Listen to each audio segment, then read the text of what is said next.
국민의힘은 포구 골프 논란을 일으킨 홍준표 대구시장의 공개 사과에도 홍 시장에 대한 당 차원의 징계 절차에 본격 돌입했습니다. 싸늘한 여론을 고려한 조치로 보이는데요. 당내에선 김기현 대표와 홍 시장의 관계에도 주목하는 분위기입니다. 이종원 기자입니다. 전국적으로 인명피해가 발생했던 지난 15일 이른바 포구 골프를 지적하는 질문에 되레 역정을 냈던 홍준표 대구시장. 터집 하나 잡았다고 그래 벌떼처럼 덤빈다. 그런다고 해서 내가 무슨 거기 기죽고 잘못했다 그럴 사람입니까? 징계 절차 개시 여부를 논의하는 당 윤리위 회의를 하루 앞두고 고개를 숙였습니다. 전국적으로 수혜가 우려되는 상황에서 부적절했다는 지적은 겸허하게 받아들입니다. 하지만 당내 징계 절차는 속도를 내고 있습니다. 이르면 오는 26일 징계 수위가 결정될 것으로 보이는데 골프 자체도 문제고 논란을 키운 해명도 징계 사유라는 게 당 윤리위 판단입니다.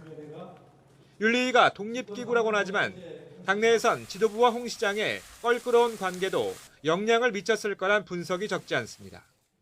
기록적인 폭우로 인명피해 소식에 국민 모두가 무거운 마음입니다. 각 당협의 위원장 그리고 지자체장, 정부 관계자 또한 부적절한 언행으로 무리를 빚는 일이 없도록 해주실 것을 당부드립니다. 실제로 김기현 대표와 홍준표 시장은 김 대표 체제가 출범한 직후부터 갈등을 빚었습니다. 발단은 정광훈 목사와 최고위원 등 지도부에 잇따른 설화였습니다. 곤두박질 치는 당 지지율의 원인을 두고 홍 시장이 비대위까지 거론하며 지도부를 직격했고 김 대표도 물러서지 않으면서 거친 설전이 오갔습니다. 국민의힘의 전신인 보수정당에서 대선 후보와 당 대표까지 지낸 홍 시장은 결국 친정의 상임고문직에서 해촉됐습니다. 지방자치 행정을 맡은 사람은 그 일에 더 전념하시면 좋겠습니다. 우리 당은 정광훈 목사와 강한 선을 그어야 될 만큼 관계가 없었습니다.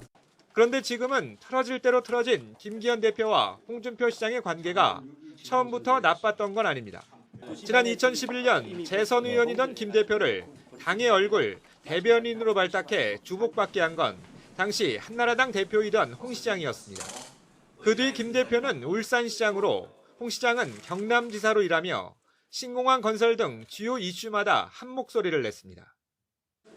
원칙대로 공정하게 추진할 의지가 있는지 울산도 경남도 PUK에 속합니다.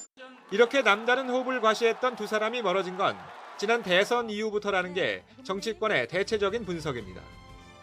김기현 대표가 여권 핵심으로 확실히 자리매김하면서 윤석열 대통령과 대선 후보 경선 때 맞붙었던 홍준표 시장과는 자연스레 대척점에 서게 됐다는 겁니다. 양측의 삿바 싸움을 차기 대선 등 여권 내 향후 주도권 다툼의 예고전으로 보기도 하는 이유입니다.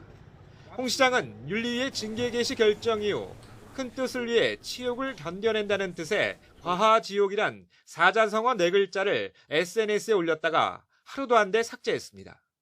지금 당장 칼자루를 쥔 여권 주류에 정면으로 맞서기보다는 일단 확전을 자제하겠다는 판단이 깔린 것으로 분석됩니다. 하지만 이르면 다음 주 당 윤리위가 내놓을 징계 수위에 따라 홍 시장의 대응 수위도 달라질 것으로 보여 갈등의 불씨가 완전히 꺼진 건 아니라는 관측이 지배적입니다. YTN 이종원입니다.